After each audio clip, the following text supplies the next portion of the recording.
back to Rock Band session number 1. Today I'll be showing you how to fix your Rock Band drums, so hopefully you don't need to watch this video. If you are, I'll hopefully be able to help you. So a couple tips just to make sure that your drums are actually broken. Make sure they're plugged in. Yes, make sure they're plugged in. And if they're plugged in and they're not working, well, you've got a problem. So hopefully, if you haven't got them plugged in, plug it in and they should work. So on a more serious note now, if they're not actually working, try recalibrating them. You probably already tried that, but just to make sure, just try that one more time. So hopefully that's your drum problem solved. Also just try reconnecting the cord, taking it out, putting it back in, simple things like that can sometimes just be an easy fix. But if that isn't your case, we'll move on to some of the other problems that will probably happen with your drums. So the problem will most likely be with the actual wiring within your drums, or the actual sensors within the actual pad itself. So to actually see what's wrong with your Rock Band drums, you actually need to take them apart. So you can simply do that by firstly taking off the Rock Band pad. So you simply just grab the top of a pad and pull it off. You need to give it a little bit of a yank, but it'll come off pretty easy. It's also, they're held on by these white rubber stops that sit in those holes. They may come off when you actually pull the pads off, but don't worry, you haven't broken anything, because you can put them back on very easily. They just sit behind a little gap. So pull them off, and then just see if all your, say your yellow one isn't working, just your yellow pad. Make sure that the actual plug is connected into it properly. Sometimes they can come a little bit loose over time, and then the connection isn't as strong, so then when you hit it, it doesn't register that you hit.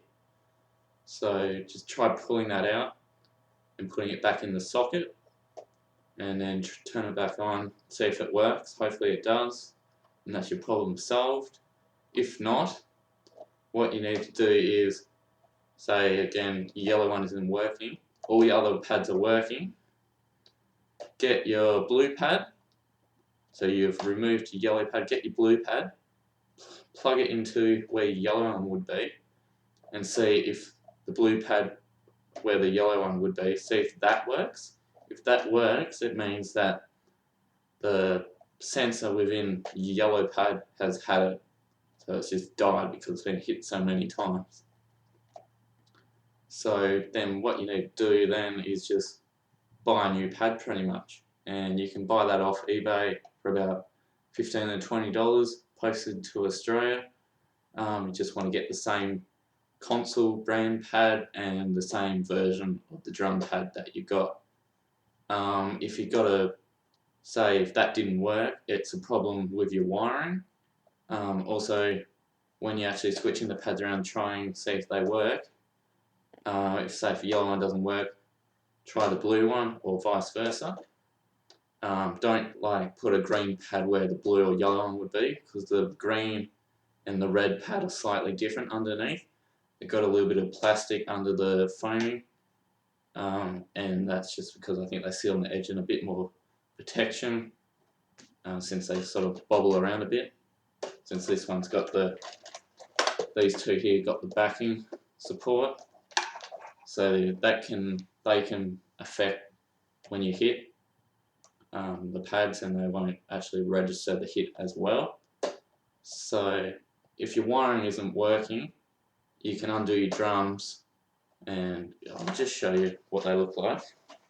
So simply, you want to, when removing a pad, the middle ones, remove it from the top, and if you need to remove a corner one, but you want to be a little bit more careful, because the actual plug that plugs into the the base of the drums is actually sitting on this corner here, same here. So you want to pull it from the outside corner of the drums, so then you don't end up damaging or pulling out the plug or anything like that. So we'll just remove this blue one and see if that's reasonably firm pull. And as you can see, one of my rubber stoppers will come out there, just sitting in there, but you can just pull that back out, put it back in, no worries. So what I mean by the plug is that might be just a little bit loose, so just pull it out and then put it back in, and hopefully that will be working. With the wiring, if that's like all your pads aren't working, so it's a wiring problem. To fix that, you just need to undo all these screws here, take off your yellow and your blue pad. Don't need to take off your blue or your green or your red one. And this casing in here, that will come off, and this front bit, plastic bit here, will come off with it. So now undo screws in that one and the yellow one, and there's screws under there that you need to take off too. So if it's not coming off, make sure you're taking those screws off too.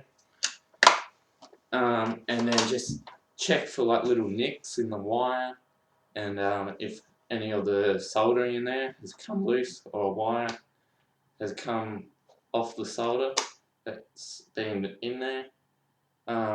So just check all that. If there's a little nick, a little bit of tape around it can sometimes solve it. Just that little nick might be stopping the current from just getting right through to the line to the sensor, so it doesn't pick up your hit. So yeah, so that's pretty much how to fix your drums.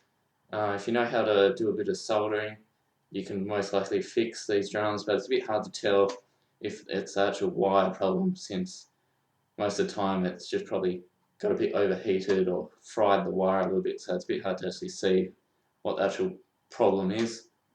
So hopefully your only problem is that it's an actual pad that has only died, and then you can just buy one off eBay, put it back in, and it should work, and you'll be good to rock again. So that's pretty much how to fix your Rock Band drums. A few little tips there, and you'll be good to go. So thanks for watching. See you next time.